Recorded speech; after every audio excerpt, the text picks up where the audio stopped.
Bella a tutti ragazzi, io in questo momento canterò la mia canzone. Blaster, senza te. Vai Fratama. 3, 2. Uno no. Sono qui a parlarti quando tu parti per andare a New York. No, la verità è che a New York, oggi a Praga. Però parte la settimana prossima e ne avevo paura. Già vedo il mio letto che si restringe senza te, Sì, ma quando mi abbiamo dormito insieme? senza te. Calmate però, eh.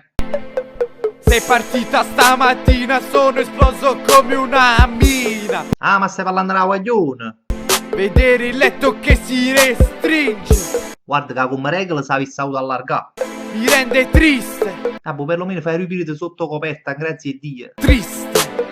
Ti ho chiamata a telefono e tu mi hai risposto con un no. Vabbè, può essere pure che tu ci chiesti 100 euro e che ovviamente hai tu, ma che capito, frate? Anche se avevi la febbre io, Se avevi là, la febbre io. la frebbe, ma che è una malattia.